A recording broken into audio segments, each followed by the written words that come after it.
Okay, so thank you very much for joining. It's nice now to be at home in the coach to give a conference that was expected to happen I think it was March in Budapest. Now it's happening from home. So I hope everyone stays safe and healthy also. The idea for today is to talk about software development analytics and explain a little bit the concept and how it's important and provide some use cases for the last part. And I would like to start by highlighting this idea of digital transformation that during the last months has been even more important about, okay, companies turning into digital transformation area and everybody adopting technology. But starting with this cartoon about, okay, what does it really mean? It means about adopting technology, adopting solutions from outside. We have all been facing this idea, okay, we need more Zoom meetings or Slack or data-driven things or coming to Agile and stuff like that. But at the end of the day, the thing that I've seen in companies is basically they are adopting, of course, external sources of technology, but they're also adopting internal development itself because they need to integrate all these technologies with the workflows and the process they have. So that means that every company is becoming a software development company somehow. And I would say somehow because it depends again on how they are integrating all these developers inside the company. Because sometimes it's like, okay, it's firemen people just working there and it's becoming hard for them to adopt all these things in this short period of time. But I would say that the most important thing that I have written lately about this is actually from last year IDC report that is an important consulting company that was saying that by 2022 and probably even faster now, over half of the code in 75% of the new apps coming from companies or apps using in the companies will be from external sources. So that means that the code itself is not being developed, the majority of the code is not being developed by the company itself. So because they are using open source technologies or external contributions.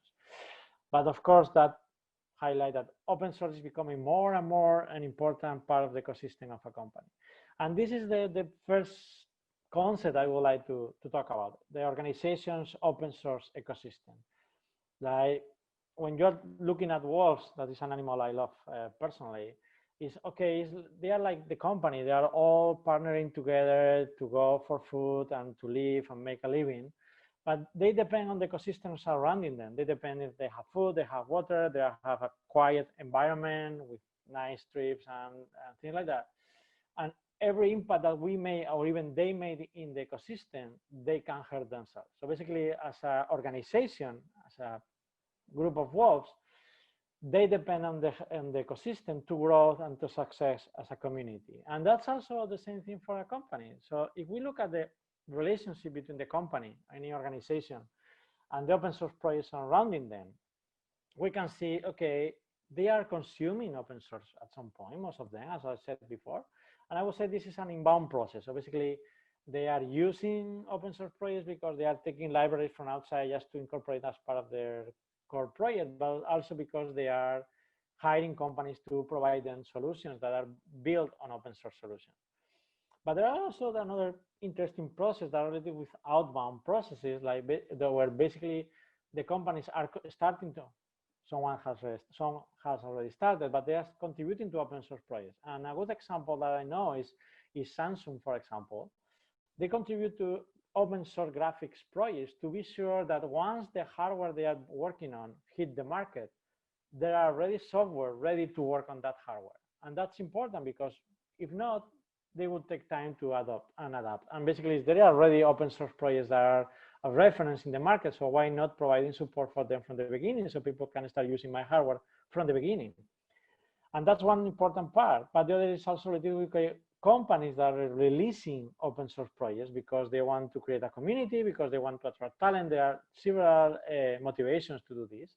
So basically, all these projects, these single projects together, are the open source ecosystem around my organization. And when we are looking at how does an open source project look like, I always highlight this report from Mozilla. This is the Mozilla and the Rebel Alliance report, and it's published in report.mozilla.community. And you can see all the projects ready with Mozilla, how the people, those dots are people, are connected. And of course, you can see Firefox, a huge amount of people working on Firefox, a huge amount of people working on Rust or Gecko or MDM. And the different colors mean how they are engaged. I mean, how they are core developers, regular developers, casual developers. Those are data we have provided them. But it's interesting also to see that there are people that are not working on a single project. They can be working on Firefox and then in Gecko and in Rust. So all these dots are connected. And that's important because that means that people or projects are not islands in an ecosystem. They are connected at some point thanks to the people working on them. And if we think about all this universe of connections and networks around my company, those are actually the ecosystem I should be taking care of. And that's the next thing that is important. As an organization, I need to be taking care of this ecosystem. Because consuming and contributing open source without care, from experience, we know that could be very risky. It could be fun, but it could be also very risky. Consuming is, oh, these open source projects are for free, they are for me to use, so let's go for them and I can start using them. We know Heartbleed, we know stories like that, how that things end.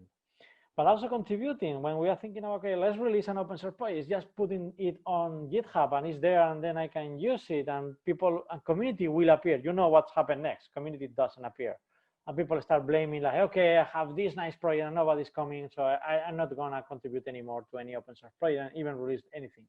Or even when people say, I'm gonna contribute this amount of code to this project because I found this issue, this is my first contribution, I am a big corporate and people will love my contribution. And sometimes in more healthy communities, they will tell you, oh, okay, you need to check our guidelines.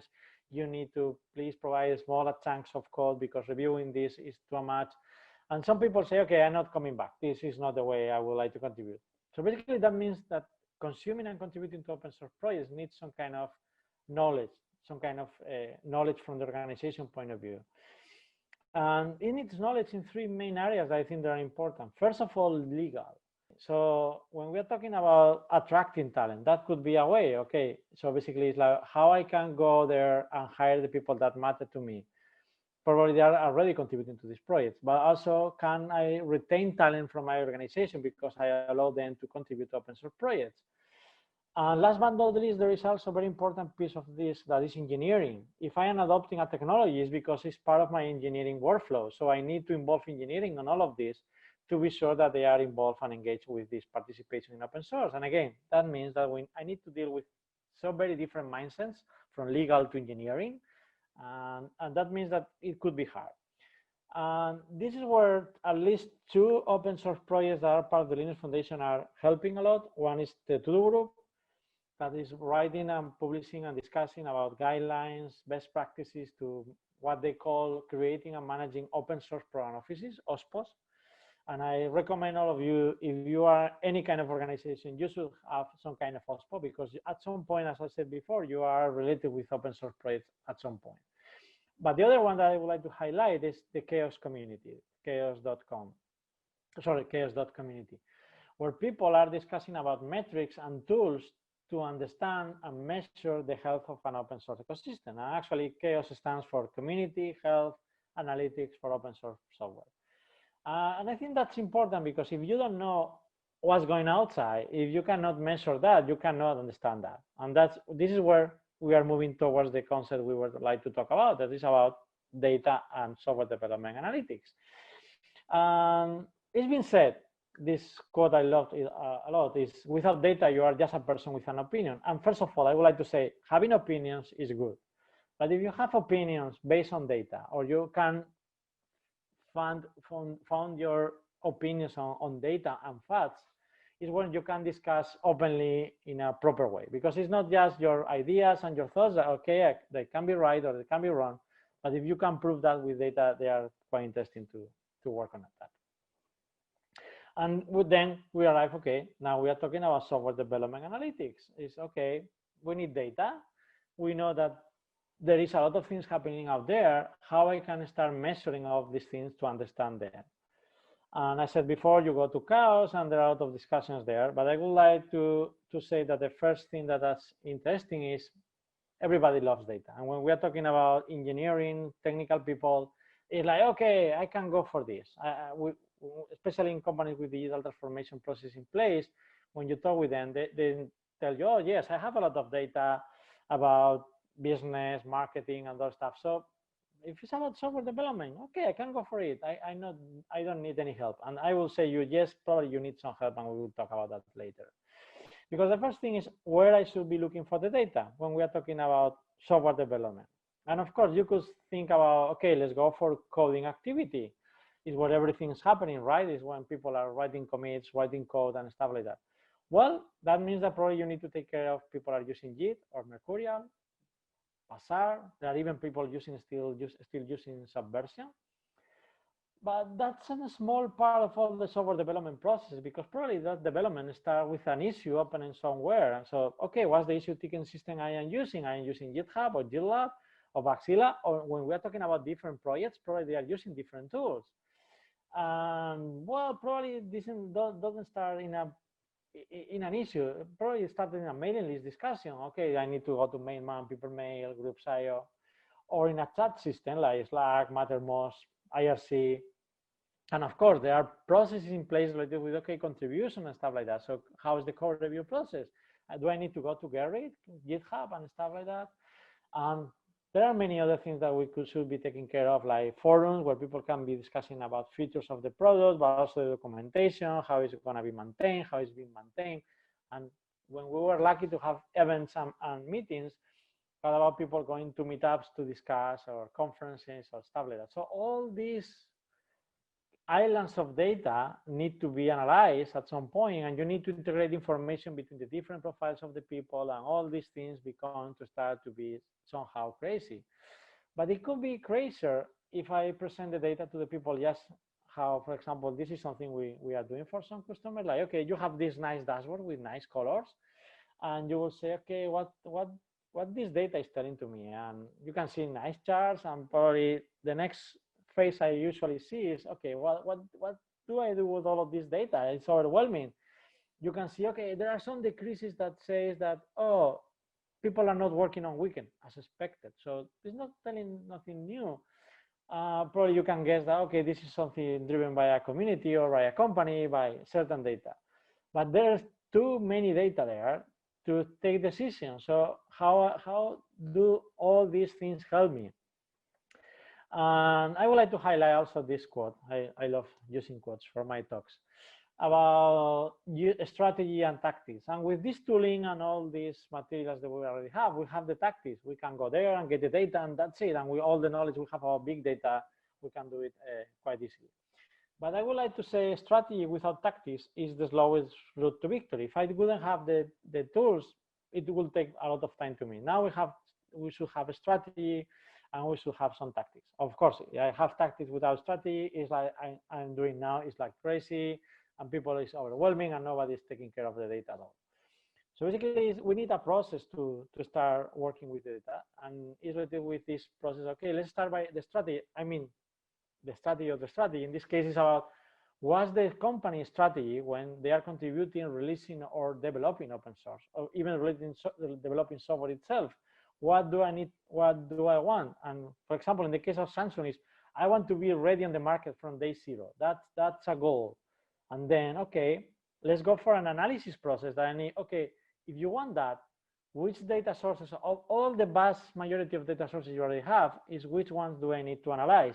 And which are the questions I need to ask to the data that can be answered with numbers? Like, for example, how fast I am dealing with issues and pull requests, how many commits I'm doing, or how many of my patches are being accepted, because that ensures that the software is ready once the hardware is in the market. And once I have those questions, then I go to the tooling that already exists, like I said before, go to Chaos and customize them to answer to those questions to me. Because then I have reporting. I have a mechanism that is uniform for any kind of data sources. Even you're using Baxilla or Jira, it's okay how fast I am dealing with issues. It not depends on the platform, it depends on the question you are doing. And then you can have a single point of truth that you can look at and have those numbers. And this is also a cycle, because then you can go back to the strategy, check the goals, and say, okay, I want to be faster or not. And usually this remembers me a discussion in one of the LinuxCon, when it used to be the LinuxCon conference, about, okay, they were discussing about adopting Gerrit for code review processes. And I remember someone saying, because with code review, we're going to be faster than using mailing lists. So I asked, okay, how fast are you now using mailing lists? And it was, I don't know. So how do you know it's going to be faster? So let's start with all this cycle, because I think that's the important part. And last but not least, and just to finish, I would like to talk about one more thing, the context. Because of course you can hire a company, you can hire a consultant, or you can work on this with some experts from outside. But the one that knows the ecosystem better than anyone is probably yourself. And you have all the details happening here. And I would like you to present a very nice use case that we know about Linaro. We are working, and this is public, we are working with Linaro in a specific analysis of the Linux kernel, because Linaro is one of the top contributors. But when you analyze Linux kernel contributions and you try to affiliate people, usually people are using the email domain to say, okay, if redhat.com is from Red Hat, if hp.com is from HP, and things like that. But there are a huge amount of people that cannot be affiliated because they are using their own email. So basically, how you can say all these people are probably working already for Linaro or any company that are hiring them is only Linaro has that information. So only you are the ones that can curate the data to produce that data. So it's not the data that is wrong, it's you, the ones that have this information about the context. And this is only a quick example, but we have many of these examples happening out there. When you talk with them, when you do analysis and present the outcome, then you have some spikes or some strange number, and someone in the community say, oh, I know what's happening there. This is because someone left. Or now, for example, we are also analyzing for some organizations how the COVID is impacting them in their patterns of activity.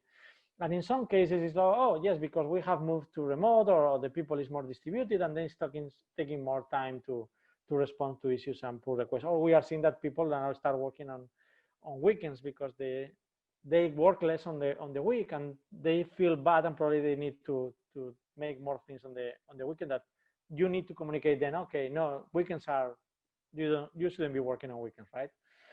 So some final remarks to end my keynote today. Software development matters for sure, because now we are living in this software development world. Your open source ecosystem matters, so please take care of it, because probably the code is not the limited resource, but the people maintaining that code are limited, so you should be taking care of them. That means that you need to understand your open source ecosystem, because that helps a lot to take decisions of, okay, how I can improve my open source ecosystem. Because there are a lot of data out there, but you need to deal with them with care. And again, this is like strategy, tactics, and context knowledge are your best tools to manage your open source ecosystem. And I think that's it from my side. This is a slide from Viteria, and you have my contact details. So I think now we have some time for questions and answers, and that's it.